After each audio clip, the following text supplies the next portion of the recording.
ಬುದ್ಧ ಪೂರ್ಣಿಮೆಯನ್ನು ಇಂದು ದೇಶಾದ್ಯಂತ ಆಚರಿಸಲಾಗುತ್ತಿದೆ. ಇದು ಗೌತಮ ಬುದ್ಧನ ಬಿಹಾರದ ಬೋಧಗಯಾದಲ್ಲಿ ಮಹಾಬೋಧಿ ವೃಕ್ಷದ ಅಡಿಯಲ್ಲಿ ಜ್ಞಾನೋದಯ ಪಡೆದ ದಿನವನ್ನು ಸೂಚಿಸುತ್ತದೆ. ಈ ದಿನವನ್ನು ಪ್ರಪಂಚದಾದ್ಯಂತ ಇರುವ ಬೌದ್ಧರು ಮತ್ತು ಹಿಂದೂಗಳು ಸ್ಮರಿಸುತ್ತಾರೆ.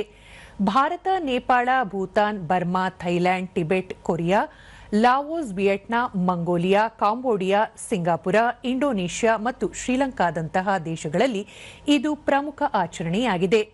ಬುದ್ಧ ಪೂರ್ಣಿಮೆ ಹಿನ್ನೆಲೆಯಲ್ಲಿ ರಾಷ್ಟ್ರಪತಿ ಸೇರಿ ಹಲವು ಗಣ್ಯರು ದೇಶದ ಜನತೆಗೆ ಶುಭಾಶಯ ಕೋರಿದ್ದಾರೆ.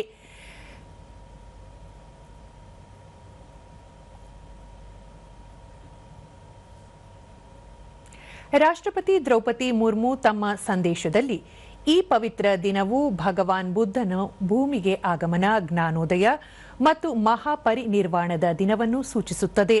ಅವರ ಸಹಾನುಭೂತಿ, ಅಹಿಂಸೆ, ಶಾಂತಿ ಮತ್ತು ಜ್ಞಾನದ ಶಾಶ್ವತ ಸಂದೇಶಗಳು ಇಡೀ ಮಾನವ ಕುಲಕ್ಕೆ ಮಾರ್ಗದರ್ಶನ ನೀಡುವುದನ್ನು ಮುಂದುವರಿಸುತ್ತದೆ ಎಂದು ತಿಳಿಸಿದ್ದಾರೆ.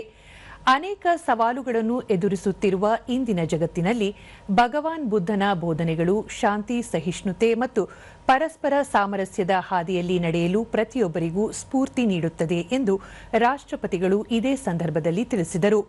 ಬುದ್ಧನ ಆದರ್ಶಗಳನ್ನು ಮೈಗೂಡಿಸಿಕೊಂಡು ಶಾಂತಿಯುತ, ಅಂತರ್ಗತ ಮತ್ತು ನ್ಯಾಯಯುತ ಸಮಾಜವನ್ನು ನಿರ್ಮಿಸಲು ಕೊಡುಗೆ ನೀಡುವಂತೆ ಅವರು ನಾಗರಿಕರಿಗೆ ಕರೆ ನೀಡಿದ್ದಾರೆ.